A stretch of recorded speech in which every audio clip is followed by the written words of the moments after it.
네, 오후장 작전 타임 계속해서 이어갑니다. 달달한 10분 전략으로 이어가 보도록 할게요. 짧다면 짧지만 또 길다면 긴 10분이죠. 집중하셔서 이렇게 최단기 고득점을 얻을 수 있는 주도주 매매법 지금 집중해 주시면 되겠습니다. MTNW 이달의 어드바이저 먼저 연결합니다. 안녕하세요. 네, 안녕하세요. 반갑습니다. 네, 증시 종합반에 입문한 투자자들을 위해서 오후장 공략법을 또 알려주셔야죠. 지금 분위기가 굉장히 좋습니다. 이 분위기 계속 이어질 수 있을지 공략법의 핵심 포인트 뭔가요? 네, 오늘은 제가 투기 심리 개선에 커지는 연착륙 기대감으로 한번 잡아봤는데요. 자, 뉴욕 지수 상황부터 보고 가도록 할게요. 전일 뉴욕 상대 지수 같은 경우에는 S&P 기업들의 순이익이 팬데믹 이후에 첫 마이너스권으로 접어들 것이란 이런 전망에도 불구하고 전월 대비 큰 폭으로 개선된 미시간대 소비 심리와 완화되기 시작한 미시간대 기대 인플레이션의 영향으로 상승 마감을 했습니다. 자, 또한 강한 소비 심리와 완화된 기대 인플레이션을 반영하듯이 JP 모건과 뱅크 오브 아메리카에서는 올해 완만한 경기 침체나 연착륙에 대한 예상을 내놓았죠. 자, 그리고 국내 지수 상황부터 보고 가도록 하겠습니다. 자, 국내 지수 상황 보시면 전일 미국 증시 영향으로 상승 출발했고요. 그리고 국내 지수는 양시장, 외국인과 기관의 양매수 들어오는 이런 상승 흐름 나타나고 있고 개인들은 매도세로 포지션을 잡았습니다. 자, 코스피 기준 저항선인 2,400 부근에서 공방을 벌이고 있는 모습이죠. 자, 미국 시장 같은 경우에는 은행주들 실적 발표 영향이나 또 내일은 또 휴장입니다. 그래서 마틴 루터 킹 데이 휴장이기 때문에 미국 시장 영향 없이 또 내일은 2,400선을 돌파한 이후에 안착을 하는지 이런 여부를 좀 체크해 볼 필요가 있겠고요. 자, 오늘장 테마 동향 좀 체크해 보시면은요. CES 이후에 AI 관련주들이 계속해서 시장에서 주목을 받고 있습니다. 차트 보시면은 알테라를 대장으로 메타랩스 그리고 이놀루스가 상승세를 이어가는 모습이고요. 금요일장 상한가에 안착했던 줌 인터넷이 오늘 또 시세를 분출하면서 상승세를 이어가고 있는 이러한 모습입니다. 자, 또한 다들 웹툰 관련주로 알고 계신 핑거스토리 같은 경우에도 이제 오늘 시세를 주고 있죠. 핑거스토리를 대장으로 해서 미스터 블루라든지 탑 코미디어가 후발주로 따라가는 모습들이 나타나고 있고요. 또한 시장 대응 전략은 늘 같은 방향으로 드리겠습니다.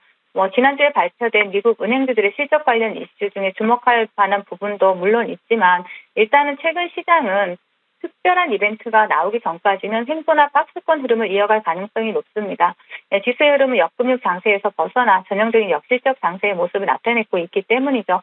그렇기 때문에 시장의 방향성을 위로든 아래로든 움직일 특별한 이벤트가 출현하기 전까지는 중소형주 위주의 단기 스윙 전략으로 유지하도록 하겠습니다. 네, 연착륙에 대한 기대감 확신이 좀 생기는 구간입니다. 오후장에 공략해야 할 이런 포인트 먼저 체크를 해봤고요. 이번에는 단과반을 위해서 오후장에 좀 공략해야 될 섹터 그리고 종목들 좀 함께 배워보도록 하겠습니다. 먼저 공략 섹터 열어볼까요? 가상발전소 관련주. 입니다. 연초에 대기업들이 눈독 들이고 있다 이런 키워드를 보기는 했는데 시장에 워낙 많은 테마들이 좀 오가고 있는 그런 구간이잖아요. 어떤 핵심 포인트로 우리가 접근해야 될지 이야기부터 먼저 들어볼게요, 위원님. 네, 제너럴모터스와 포드자동차, 구글 그리고 태양광 업체인 선파워 등이 가상 발전소 분야의 협력 업체인 가상 발전소 파트너십을 발족을 했다라는 이러한 보도가 나왔죠. 또한 이런 가상 발전소 같은 경우에는 보시면 보통 개인이나 사업자가 각 지역에서 태양광이나 풍력 등으로 생산한 신재생 에너지 전력망을 연결해서 하나의 발전소처럼 통합 관리하는 가상 시스템입니다.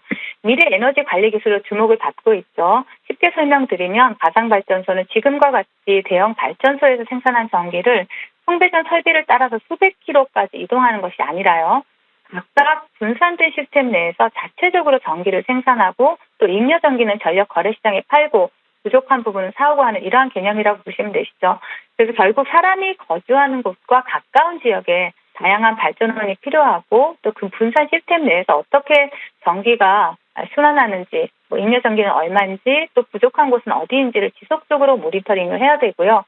또 잉여 전기를 저장할 수 있는 ESS 시스템이라든지 또 모니터링과 또 관리를 할 수 있는 솔루션 기업 등이 필요하게 됩니다. 결국 기존에 없던 새로운 섹터가 시장에 등장을 했죠. 삼성전자나 대기업들의 R200 선언으로 인해서 이러한 부분들로 또 주목을 받을 수가 있고요. 신재생 에너지에 대한 관심이 커지고 있죠. 또 가상 발전소에 대한 기대감 커질 수밖에 없기 때문에 지금부터 새롭게 이슈가 부각되고 또 테마가 형성되려고 하고 있고 테마가 형성된 이러한 가상 발전소 관련주들 관심 있게 보시라는 말씀 드리겠습니다. 네, 가상 발전소. 이 안에서 발전소를 위한 소프트웨어 기술이라든지 말씀하신 대로 재생에너지와 관련된 부분까지 포괄적으로 이 섹터에 좀 포함이 될 것 같거든요. 이 때문에 테마성으로 움직인 종목 안에서 주도주 찾기가 좀 어려워요. 위원님, 이 안에서 우리가 공략해야 될 종목, 어떤 종목인가요? 네, 바로 대명에너지인데요. 대명에너지 같은 경우는 우리가 과거에 신재생 에너지로 굉장히 상승 탄력이 좋았던 종목이고 수익을 크게 줬던 종목이기도 하죠. 네, 동사 같은 경우에는 최근에 GM이나 포드, 구글이 가상발전소 사업 협업 소식이 나오면서 과거에 그 가상발전소 기업 부설 연구소를 설립했다라는 점이 시장에서 부각되면서 최근에 수급이 들어오기도 했고요. 또 엔다이틴이라는 신재생 에너지 기업과 또 MOU를 체결하기도 했습니다. 이러한 부분들이 부각이 되면서 주가에 영향을 미치고 있는지 차트 보시면서 말씀을 드릴게요.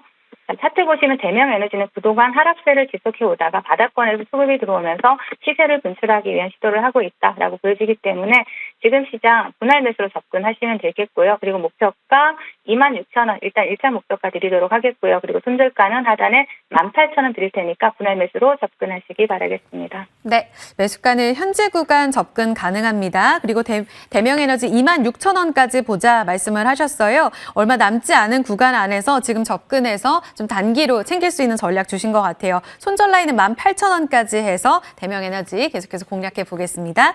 오늘의 원픽 공략주 들어봤고요. 이전에 주신 종목 안에서 AS 좀 들어봐야 될 것 같아요. 코난 테크놀로지 살펴보겠습니다. 워낙 좀 그 전에 시세가 강했어요. 오늘은 지금 움직임이 좀 쉬는 듯한데요. 현 구간 안에서 좀 어떤 전략을 가져가 보면 좋을지 추가적인 전략도 세워주시죠.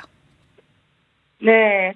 코난 테크놀로지 같은 경우에는 자체적으로 개발한 AI 원천 기술을 토대로 해서 텍스트 AI와 또 영상을 분석하는 비디오 AI 영역에서 압도적인 기술력을 가지고 있는 기업입니다. 최근에 AI 관련주 대장주로 움직인 만큼 지금 단기 과열에 들어가 있는 상태인데요. 지금 이렇다면 대장주들이 잠깐 쉬어갈 때 후발주들 매매를 하시는 게 좋으시고 지금 코난 테크놀로지 같은 경우에는 목표가를 이미 돌파했고요. 충분히 조정을 줄 때 AI 관련주로 대장주인 만큼 다시 재매수 관점 유효하다. 이렇게 마무리를 해드리겠습니다. 조정 시에는 재매수해서 다시 한번 공략해보자. 11일에 주셨던 코난 테크놀로지 AS까지 함께 들어봤습니다. 네, 이렇게 해서 10분 공략집 여기서 마무리 짓도록 할게요. 이달의 달달한 10분이었습니다. 위원님 고맙습니다. 네, 감사합니다.